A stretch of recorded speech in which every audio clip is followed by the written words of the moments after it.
This is part 3.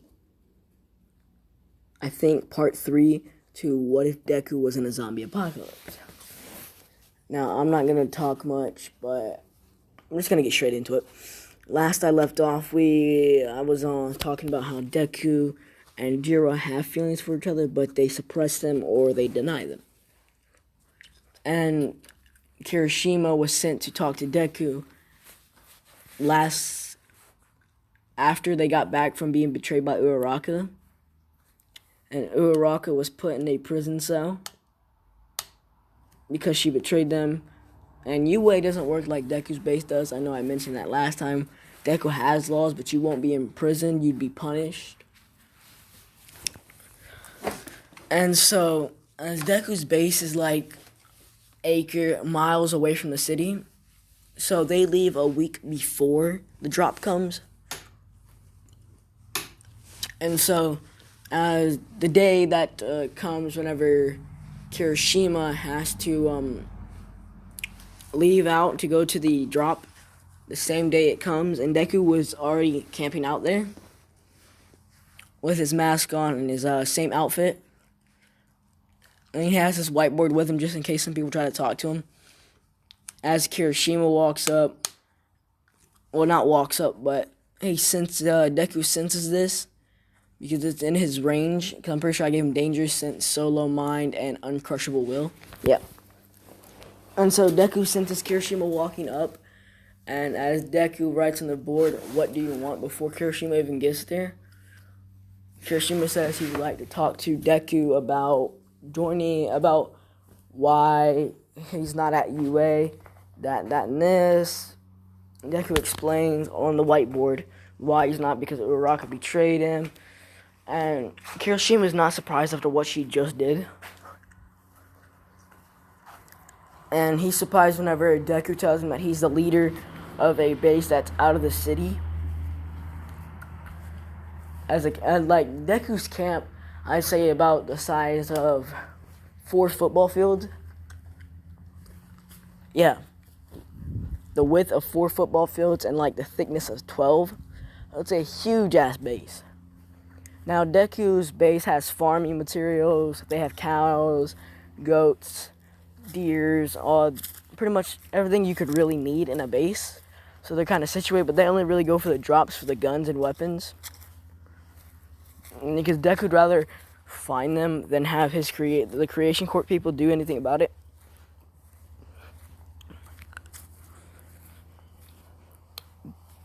But as Deku has told Kirishima this, Kirishima's writing this all down.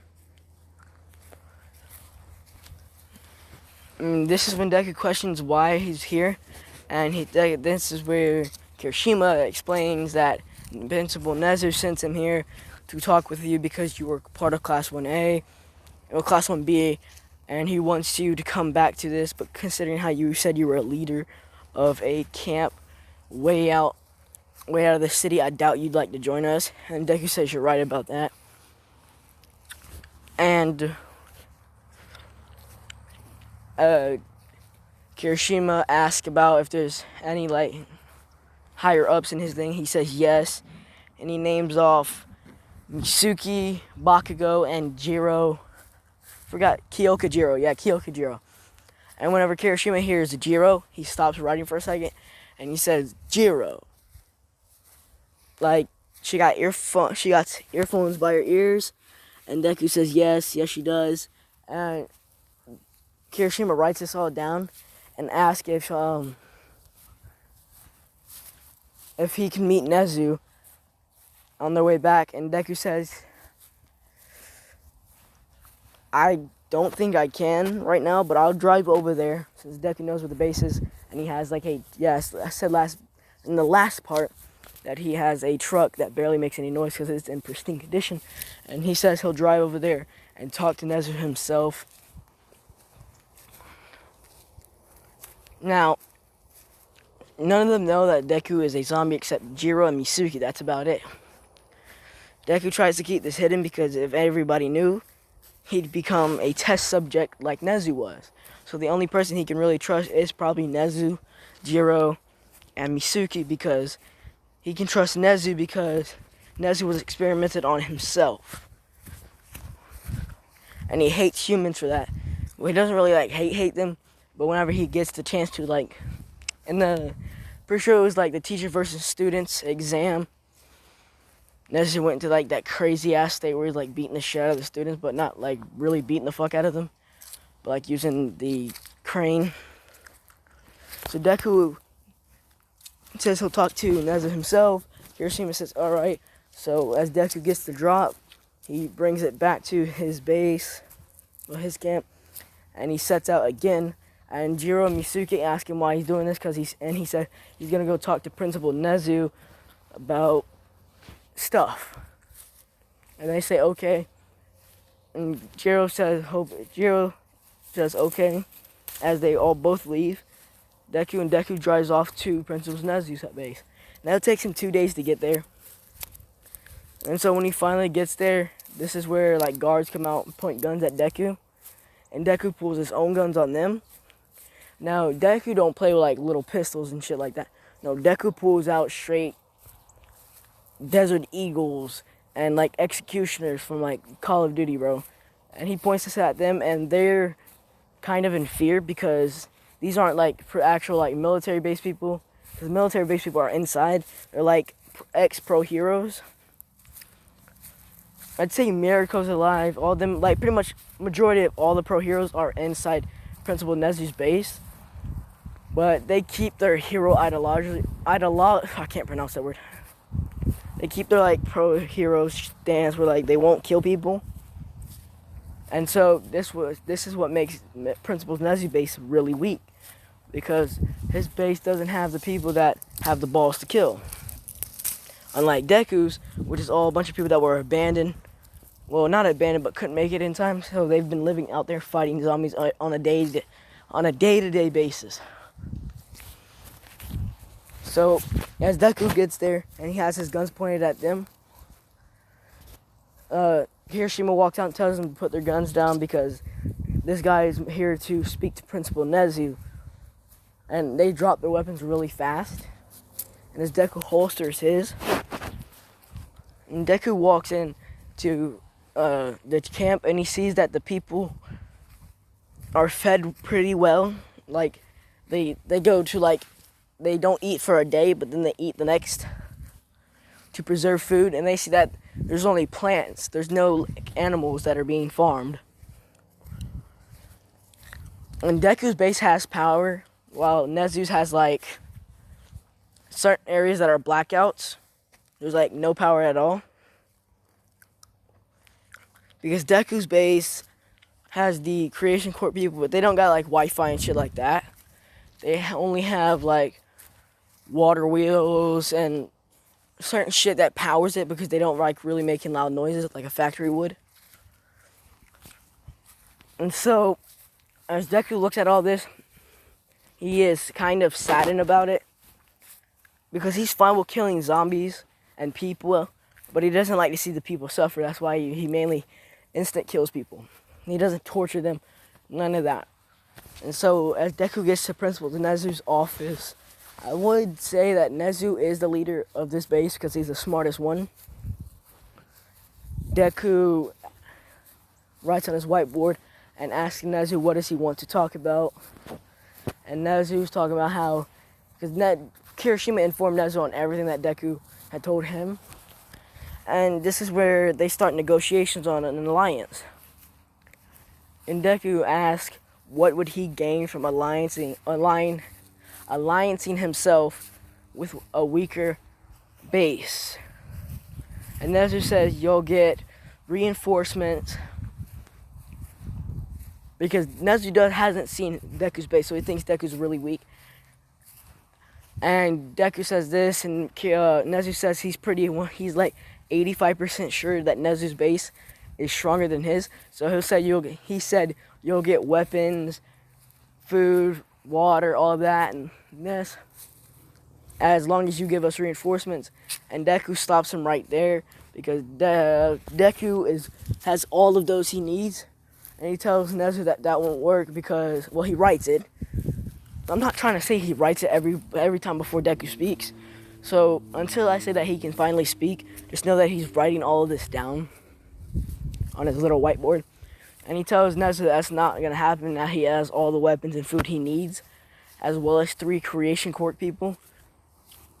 And Nezu, hearing this, immediately knew that just because the creation court people are there, that Deku is 100% stronger than his base. Because the main thing the creation court people make is bullets and bandages. And Nezu asks Deku why doesn't he speak, and Deku tells Nezu to get rid of the guards and he'll tell him. Nezu does so, and as soon as Nezu did this, Deku would walk up to Nezu, right on the board, and say he's one of a kind, and he doesn't know why he hasn't lost his mind yet. As he takes the mask off and reveals that he's a zombie, Nezu kind of gets scared, but then he realized that Deku was able to write and understand everything he said.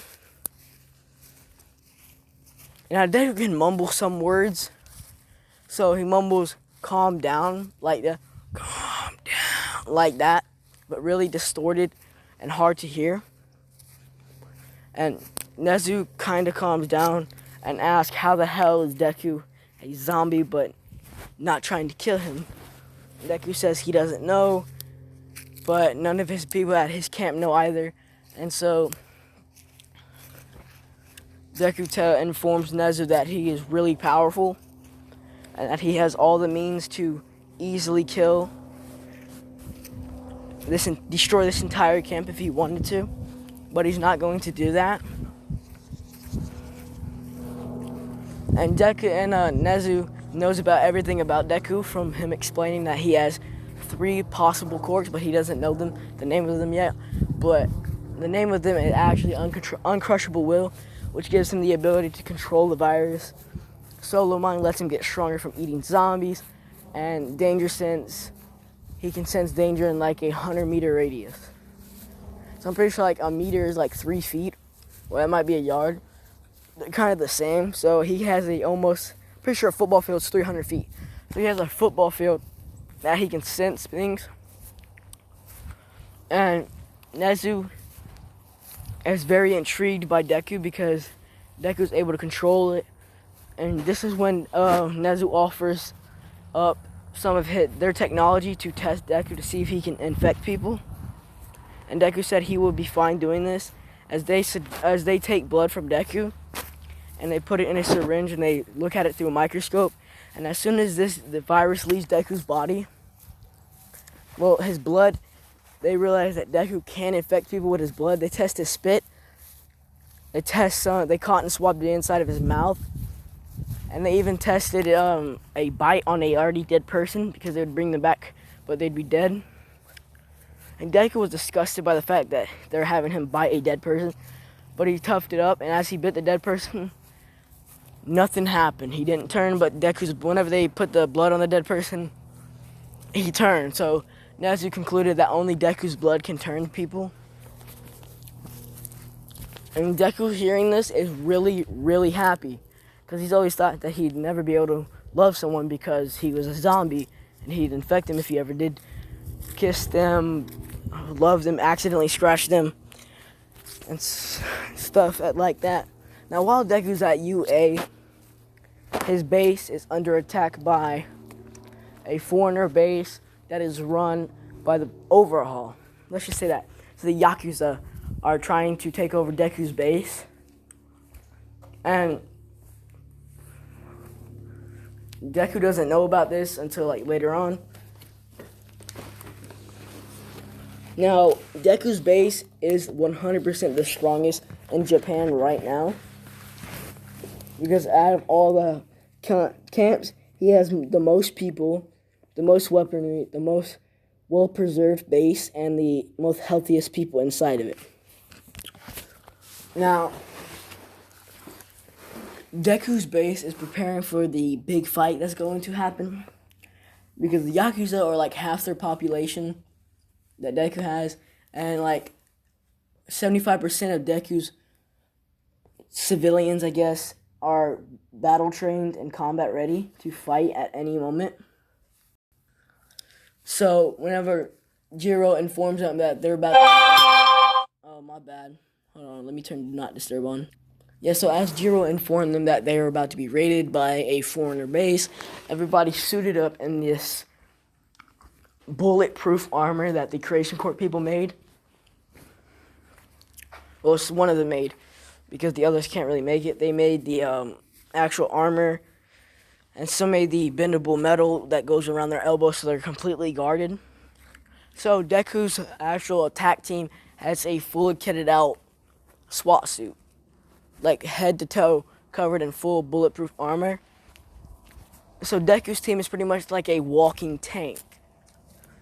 They will destroy pretty much almost anything in their path, but Deku is not like a war-hungry person. He doesn't like to go to war. He likes to stay civilized. But just for precautions, Deku's camp stays training non-stop. Oh, my bad. Deku's base stays training non-stop, just in case anything is to happen, like what is going on right now. And the Yakuzas have their, the cork erasing bullets. And so they try to erase some of the people's corks, but the bullets bounce off them. And because of this is where I'm probably going to have Eri get saved in this episode. So, Eri is practically can pretty much save people if they're scratched or bitten, because Eri's the only one in the world that can stop a bite from turning someone because of her rewind quirk. But if you're turned fully into a zombie, you can't be turned back. Because once you become a zombie, I guess you could say your cells have already changed from human to zombie. Now you may be wondering, how is a zombie cell different from a human cell? A human cell has 23 chromosomes, I'm pretty sure. And a zombie has 40... I'm going to say a zombie one has 60 total. Just so they're like nowhere related to a human. But Deku cells are half and half. And this will come into play later. Because since Deku was able to control the virus, not all of his cells are infected. Some are immune to it. Now, Deku finishes up his conversation with Nezu, and Nezu informs him of this. Deku agrees to do the alliance just because of the info that Nezu has gave him. And Nezu asks that they have some food and water. Well, not water, but mainly food. And Deku agrees to this because he's like rich in food. And so, as Deku gets back to his base 2 days later, he sees the almost war going on in front of his base, and he goes from a calm personality to a serious one. And as he stops his car, parks it outside the camp on the backside, and jumps over the wall, he runs quickly into his office with a whiteboard and writing on it, "What's happening, Jiro?" And as Jiro says, we're being raided by the Yakuza that are located in the middle of the city. Because unlike most people, they decided to stay in the city like dumbasses. But they have barricades put up all over it with people standing down there with like cork erasing bullets, so the zombies can't use their corks. Because in this one they perfected the cork shit, and Deku's not affected by it because the bullets can't really affect a zombie. They can erase the zombie's cork for a couple of seconds. But when it comes to Deku, since he's human and is not human, he can't be affected by these bullets, nor Ares rewind. Well, some of him can, but not like the internal organs and shit like that. That's all been taken over. The only thing that can be arranged is his tissue and his skin cells. So, after they defended the raid, which was going on for several days, Deku presses the button 3 times, which I said was the meeting. Yeah, it was a meeting for it. And as Misaki and Jiro walk in, Deku tells them to get ready or arm the troops because they're going to attack the Yakuza, because a couple people of Deku's died, and Deku doesn't like losing soldiers. He's not like a dictator. He actually cares for his warriors that protect the city or his camp. Well, at this point, it's practically a fucking city because it's huge, has a lot of people in it, and it's well maintained. So it's practically a city. So they're confused and they ask why, and they said they're going to raid the Yakuza, and they plan on taking everything they have and wiping them off the map, because in the middle, like around the cities, there are maps of camps that are there for protection that will take people in, and the Yakuza are on there, but they're dotted red for like they won't take nobody in but their own.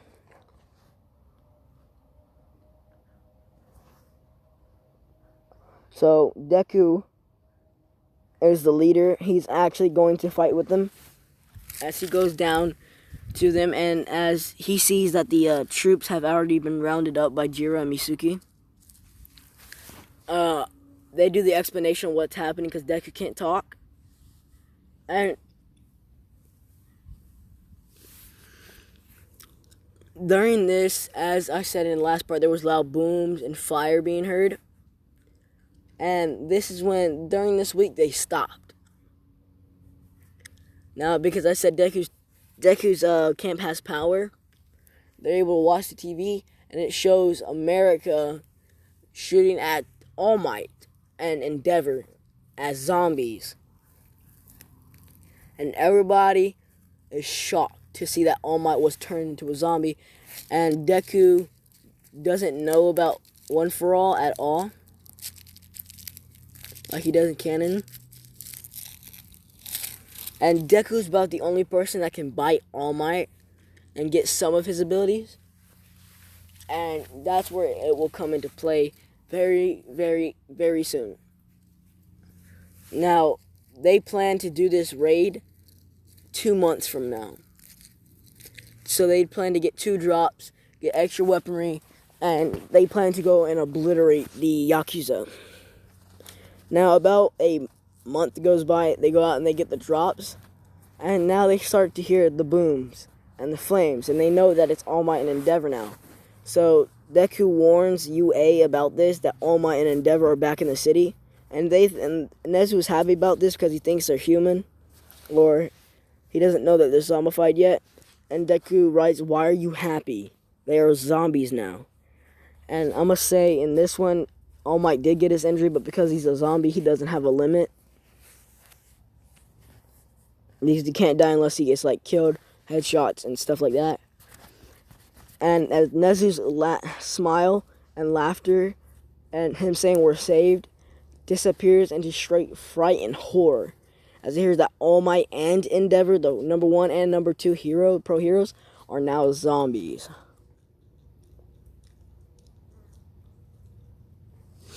Now, these booms get closer and closer to Deku's camp over the next couple of days, to the point where they hear the loudest bang they've heard yet. And as Deku runs out to see, he sees that All Might has punched a hole straight through his camp. Now, All Might really attracts loud noises, or makes loud noises, in which Deku has to dispose of him quickly, which he doesn't want to because he was still a fan of All Might. Now, All Might can see what he's doing, and everyone sees zombie All Might, while Deku sees a human in All Might, talking and speaking. Now, Deku is confused about this, and as he gives out his own growl and talks to the zombie All Might can't speak, but he can understand.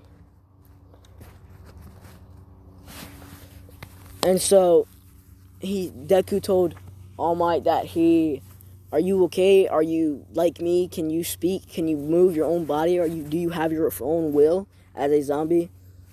And All Might doesn't say anything. He growls and he charges at Deku. Deku dodges out of the way, because I said in the last video that he's 50% prime All Might, and this is 100% prime All Might, and it doesn't go like 100% immediately.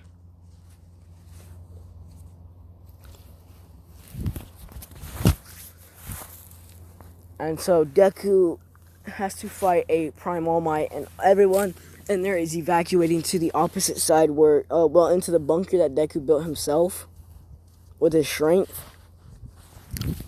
And they're hearing these loud booms and bangs as Deku is fighting All Might. He destroys All Might's arm by cutting it off with a katana that he has. And so Deku is able to kill All Might, but he doesn't want to because he knows that All Might, he can speak to All Might. Yeah, I'm pretty sure. Yeah, I said he couldn't, but let's just say he can. But All Might can't really talk about one for all because he can't muster the words to say one for all. He can only speak like mumble and groan like Deku can. And so he's telling Deku to bite him. And oh shit, almost cut out. As Deku hears bite him, Deku remembers that he has Solo Mind, and if he bites All Might, he gets half of everything, well, quarter of everything that All Might has. So he could go up to be strong enough to fight All Might. So Deku tries to get close, but All Might is not letting him at all. And so Deku gets punched into a wall. This breaking Deku's chest plate, just rib cage and all that, shattering it. As Deku stands back up perfectly fine because he feels pain, but not that much. So, like, say he were to get shot, it'd feel like a bee sting. If he had his arm cut off, it would feel like a sharp knife slowly sliding across your skin. And that can be, like, painful, but not excruciating. And so, Deku feels these broken ribs, and they feel like hammers hitting him in the muscle. Like, it's like a thud. And it just sits there, and it stays like a thud. And Deku grabs down and feels his rib, and he feels that they are shattered. And so we move on to the fact that over to Deku as All Might goes up and picks him up by the shirt. Deku reaches down and bites All Might on the hand, and this is where All Might completely transfers all of his power straight to Deku. As in All Might's mind, he says, I don't care if you're a worthy successor or not. As long as you're human and you can protect the people in this camp, you're fine with me. As like that. And All Might can't give Deku all of the power, but he can give like him and some of the remnants. But the zombie virus stops him as soon as he was about to give him all the remnants, because in this one he can. And so now All Might is what? Is about 50% Primite. And Deku doesn't get given the power yet, but he is given 25%, which is enough to overpower the All Might that's in front of him. Now Deku can control 100% of it, but the drawbacks are it also strengthens some of his quirks. So now instead of his danger sense causing him headaches, it now starts to make his eyes and ears bleed from his mind having so much stress on them. Now Deku rarely ever overuses his quirk to the point where he starts to lose his mind a bit. But so now he will start to bleed instead of have headaches. And now, as everyone hears the last thud after 30 minutes of Deku fighting, Jiro and Misuke are very, very, very worried. As they come out, they see Deku Deku looking at a All Might with his head smashed in. As everyone comes out and sees this, they all start cheering, and Deku looks at him and puts his finger over his his face and saying, pretty much gesturing for them to shh like that, because they'll cause more zombies to come, and they have a huge hole in their base. And Deku did this and pointed at the hole, and so everyone got real quiet and started to rebuild. This wall was I'd say about this wall was about a 40-foot wall, and All Might only broke it like the Colossal Titan and Attack on Titan did, or only kicked like the main, like a small portion of it out, but enough for a couple Titans to get in. So it was like a 10, 20, 15-foot hole. Yeah, 15-foot hole. And as they started to rebuild, over the next day, Deku was filled with energy. And as he goes to the mirror and he mumbles to himself, man, Now Deku's able to almost talk, but he still needs that push. So he's able to say like words, but not complete sentences. Like he could say, "I will," like a robot. He has to like take a breath in between each one. And so now this is the time after a couple weeks go by after this attack, and the only main killable zombie left, or the only main threat left, are Nomu's and Endeavor. Now Endeavor's quirk was already strong as it was in canon, or whenever he was a hero. So having a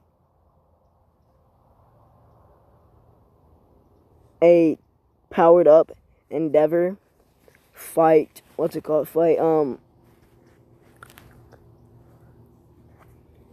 fight people is really not that good. But y'all may be asking, then wouldn't that mean All Might was 2 times as strong? No, because All Might's quirk was given to him, so it was not a birth quirk.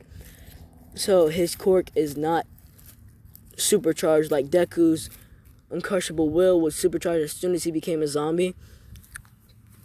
And since he was born with that quirk, and the other quirks came from being a zombie, his will is completely uncrushable at this point. So the only things that can really change him, and with the boost of One for All that he got, all of his 100-meter range turns into a 200-meter range. His uncrushable will becomes extremely strong, so now his quirk won't make him go insane to like a killing spree, but to where he gets even a lot hungrier. And his solo mind is boosted by a lot, so instead of getting a quarter now, he gets 75% of any zombie he eats. And so we move on to the Yakuza raid. Deku's team suits up, and they have LMGs, ARs, some of them have swords. But before they go into this, they're on the roof of a building, because they all have grappling hooks and things they can use to rappel up. And Deku asked the Creation Court people to make him a box of loud sonic pulses, which is like, I'd say a pipe bomb, pretty much, from Left 4 Dead 2, if y'all don't know that game. It's a really cool game where a pipe bomb, you light it at the end, and you throw it, and it makes really loud beeps. And Deku throws 50 of these on top of the Yakuza base, and as they're watching from above, they see like 5 Nomus come in and start attacking the base, as well as like massive hordes of zombies. Now, as they're doing this, they see Overhaul leave the base via a vehicle, a motorcycle, and they see a little girl in the back of Overhaul with handcuffs over her hand strapped to the bike. And Deku drops down in front of this. As the bike goes by, Deku grabs Eri. Well, not Eri, but he grabs the bike, immediately stopping it as he grabs Eri and the bike at the same time, so Eri doesn't feel anything, while Overhaul is thrown forward, like, because they were going like 40 miles per hour. Overhaul is thrown forward, he hits the ground, he starts rolling, and he is badly injured from this. And Deku asks Eri if she's okay. Well, he just asked the little girl if she's okay. And he writes it down. Well, he mumbles R-U-O-K, like that. Eri, confused, and hugs Deku, because Deku broke the chains or the cuffs that were on her. And as Eri hugged Deku, he felt a sense of warmth and comfortingness, because he hasn't felt this in a while. He only really feels it when he's around Mitsuki and Jiro. And so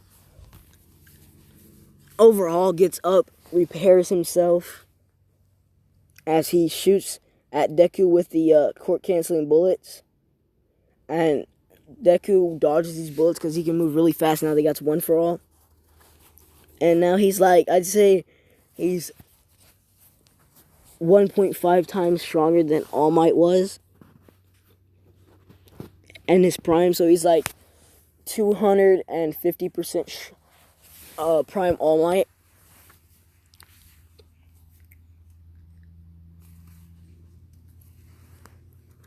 And therefore meaning that he is extremely fucking strong. So as he dodges these bullets, he sends a finger flick that is so fast that it goes straight through Overhaul's chest. And Overhaul repairs himself from this. And Deku's like, and Deku writes on the board, that's a fascinating quirk. Like that, and he asked Overhaul, what's it called? And I'm not sure. Overhaul said in the canon his quirk was deconstruct and rebuild. Well, that's what his quirk did. And Eri's quirk is rewind. So, and during this, Eri was tested on zombies and stuff like that to see if she can cure them. And so, they pretty much used her like a tool. And so she doesn't activate her quirk like she did in canon. Instead, that will happen later on. So as Deku thought, after Deku shoots Overhaul in the chest with five times, he looks away at Eri as he thinks the fight's over. As a metal stake goes through Deku's chest. As Deku plays dead, so whenever Overhaul walks up, Deku quickly pulls his sword and cuts Overhaul's head off while covering Eri's eyes. Because he doesn't know if Eri has seen somebody get killed before. Now, Deku breaks free of the not the metal, but the stone spike that was in his chest. And as Eri says, oh my gosh, are you okay? And Deku's mask goes off and he sees that Deku is a zombie. And she gets kind of scared. And Deku's like, it's fine. Like that. And he says, I'm a good zombie. Like that. Eri calms down a little bit. But he's still a zombie, so she's still scared. And so, as Jiro rushes over to Deku to see if he's alright, which he is, and Eri hid behind Deku. And Deku asked Jiro to ask one of the Creation Court people to make him a new jacket. And so as Deku's holding Eri, her quirk activates. And as it activates, it rewinds the dead and deceased tissue that was in Deku's face and his tongue that didn't allow him to speak. And as Deku looks down, as he goes to speak, he noticed that he speaks clearly as he said, "What are you doing?" Like that. And Eri doesn't know what she's doing, and Aizawa was not there. So Deku neck chops Eri. I know y'all might think I messed up for this, but he neck chops Eri, knocking her out for a bit. As Jiro comes by with the jacket that looks like this, and a new mask, because Deku's mask is utterly broken. And Deku puts this jacket on. As he takes his shirt off, there's like that big hole in his chest, but it slowly just seals up, but there's still like the inside is hollow, his heart's gone. And as this reforms, Jiro sees how muscular Deku is. And she kind of gets embarrassed and asks if Deku couldn't change in front of her. And Deku's like, and then she didn't know that Deku could speak properly. And he says, "What, are you embarrassed?" Like that. And she's confused and happy at the same time, seeing that Deku could speak now. And Deku hasn't told him about him being able to not affect people if he bites or scratches them. As he walks up to Jiro and kisses her. Now, Deku's still holding Eri as he kissed Jiro. As he broke the kiss and said, "Let's go." And Jiro starts freaking out a bit because she thinks she's going to be infected. As she asks Deku, "Why'd you do that?" And she says, "You know I can be infected if you do that." And Deku says, "You're fine. I went to Principal Nezu." and he tested me and he said that I can only infect people with blood. And Jiro is happy about this as he runs up and kisses Deku after because of this. And so at this point, they stop denying their feelings.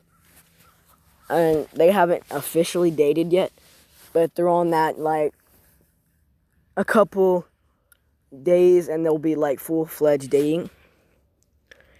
Now, as they get back to their camp, Eri has her night terrors in the middle of the night, as Deku's always there with her because Deku doesn't sleep until he knows that Eri is not going to have a night terror. And so he stays with Eri. The next day goes by and Eri calls Deku Dad out of nowhere in front of Jiro. And Jiro says, "Oh, that's so cute." And as Deku's sort of embarrassed about this. And then Deku says to Jiro, "Oh, stop. It's not like I regret it's not like I'm not too defiant. Not defiant. It's not like I don't want a daughter." I'm gonna guess. Yeah, it's not like I don't want a daughter. And Jiro stops for a second. And then she starts laughing again. But this is when her laugh goes into complete embarrassment as Eri calls Jiro Mom. Now that's where I'm gonna be leaving it off, guys. Like and subscribe if you enjoyed.